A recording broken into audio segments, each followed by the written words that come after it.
Honourable member, समय की मर्यादा है। थोड़ा सा अगला सदस्य का नाम है क्रियान्वयन वैज्ञानिक संस्था और इच्छुक ग्राम पंचायतों के माध्यम से किया जाएगा। प्रदीप कुमार वर्मा जी, श्री प्रदीप कुमार वर्मा जी।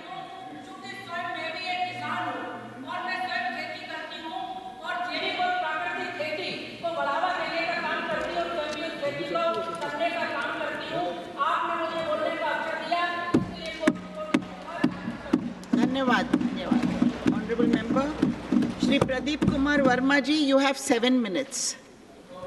धन्यवाद आदरणीय उपसभापति महोदया। कृषि एवं किसान कल्याण विभाग के कार्य पर आयोजित इस चर्चा के सत्र में आपने मुझे भाग लेने का अवसर दिया है, मैं आपके प्रति आभारी हूं। आज की इस चर्चा का शुभारंभ करते हुए कांग्रेस के रणदीप सुरजेवाला जी ने कुछ तुलनात्मक आंकड़े प्रस्तुत किए। उन आंकड़ों में उन्होंने एनडीए सरकार के आंकड़ों की तुलना एनडीए सरकार के आंकड़ों से की। शायद उन्हें याद नहीं था कि आज से कुछ समय पहले, 10 साल पहले उनकी सरकार थी और 10 साल उन्होंने शासन किया। अगर उस समय के आंकड़ों से एनडीए सरकार के आंकड़ों की तुलना करते तो ये बेटर होता। और उसके पहले भी 50-60 साल देश पे शासन किया तो उस समय के भी आंकड़े थे। तो एनडीए सरकार के आंकड़े से एनडीए सरकार की आंकड़े की तुलना करके उन्होंने चर्चा की शुरुआत की और चर्चा एक गलत दिशा में आगे बढ़ा दी उन्होंने। आदरणीय उपसभापति महोदया, कांग्रेस पार्टी ने इस देश पर आजादी के बाद सर्वाधिक समय शासन किया है और किसानों की ढेर सारी समस्याएं विरासत में हमें मिली हैं। कृषि का कार्य बिना पानी के हो नहीं सकता। भारत में कृषि मानसून, नॉर्वेस्टर जैसी जलवायु पर निर्भर है। अगर विगत 50-60 वर्षों में कांग्रेस सिंचाई के साधन विकसित कर पाती तो किसानों की बहुत सारी समस्याओं का समाधान शायद बहुत पहले हो चुका होता।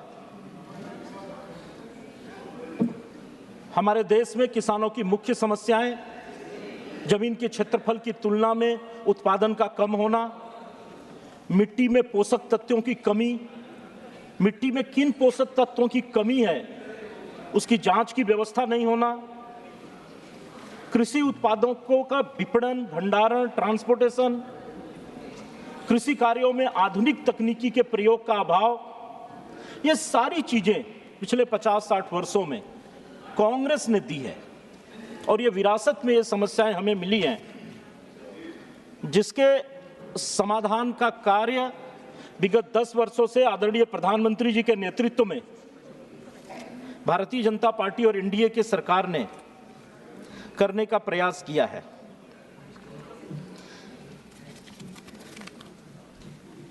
दो 2024-25 का जो बजट प्रस्तुत हुआ है उसमें भी इन समस्याओं को एड्रेस किया गया है। किसानों को उचित मूल्य मिले, उनके उत्पाद का, उनके कॉस्ट का 50%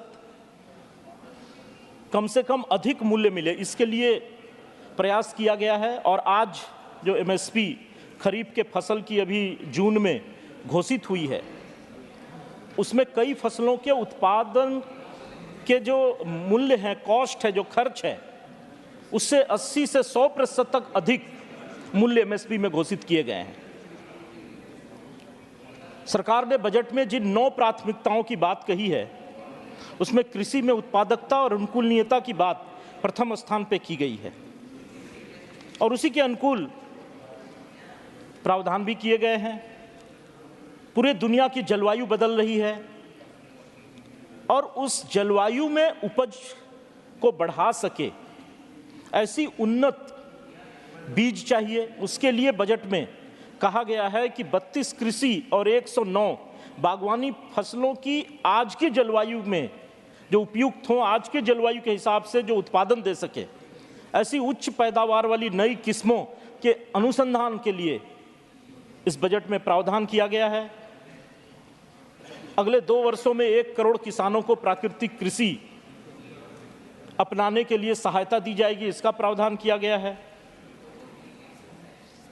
और प्राकृतिक कृषि के जो उत्पाद होंगे उनके प्रमाण पत्र उन्हें दी जाएंगे, ताकि जो खरीदार है वो पूरे विश्वास के साथ उन उत्पादों को खरीद सके। दाल और तिलहन के जो उत्पाद हैं, इसमें देश आत्मनिर्भर बन सके, इस दिशा में भी बजट में बहुत सारे प्रावधान किए गए हैं। सरसों, मूंगफली, तिल, सोयाबीन, सूरजमुखी आदि के उत्पादन में आत्मनिर्भर बनने का लक्ष्य भी इस बजट में लिया गया है। सब्जी उत्पादन की एक बहुत प्रमुख समस्या यह है कि उसका भंडारण और विपणन और उसका ट्रांसपोर्टेशन ये ठीक से न हो पाने के कारण किसान को अक्सर घाटा सहना पड़ता। अभी एक माननीय सदस्य कह रहे थे कि टमाटर को फेंकना पड़ता है किसानों को। ये इसलिए होता है कि भंडारण की उचित व्यवस्था हम इतने वर्षों में नहीं कर पाए, उनका विपणन ठीक से नहीं हुआ। इस दिशा में भी हमारी सरकार ने विगत 10 वर्षों में काफी काम किया है। ई नाम पोर्टल के माध्यम से आज किसान सीधे उसका एक्सेस हुआ है देश भर के जितने भी कृषि बाजार हैं, जहां मांग है वहां वो अपने सामान को सीधे भेज सकता है और इससे बिचौलियों से उसे मुक्ति मिली है। बिचौलिए अक्सर किसानों को मिलने वाले लाभ का बड़ा हिस्सा खा जाते हैं और इस पोर्टल पे रजिस्टर्ड होकर के आज देश का किसान देश के किसी भी हिस्से में अपने उत्पाद को भेज सकता है। बहुत सारी बातें हैं कहने को, समय समाप्त हो रहा है। सुरजेवाला जी दिनकर जी की कविता पढ़ रहे थे। रामधारी सिंह दिनकर को आजकल कांग्रेस के लोग पढ़ने लगे हैं, ये देख के बहुत अच्छा लगता है। उन्होंने एक कविता पढ़ी थी, शायद वो इमरान प्रतापगढ़ी जी का असर है, कांग्रेस के लोगों पे आजकल कविता वगैरह पढ़ने लगे हैं। नामधारी जी की कविता पढ़ी थी उन्होंने, देवता कहीं सड़कों पर मिट्टी तोड़ रहे, देवता मिलेंगे खेतों में खलिहानों में। उसके आगे की पंक्तियां उन्होंने नहीं पढ़ी। फावड़े और हल राजदंड बनने को हैं।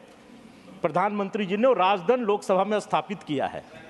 फावड़े और हल राजदंड बनने को हैं, धूसरता सोने से श्रृंगार करती है। दो राह समय के रथ का घर घर नाद सुनो, दो राह समय के रथ का घर घर नाद सुनो, सिंहासन खाली करो कि जनता आती है। नामधारी जी ने लिखा था। और सुरजेवाला जी के जो नेता हैं, उनकी दादी जी उस समय की प्रधानमंत्री आदरणीय समाप्त करें, इंदिरा गांधी जी को गद्दी खाली करनी पड़ी थी। ये भी याद रखना चाहिए। बहुत बहुत धन्यवाद। ऑनरेबल मेरा नाम नहीं आया तो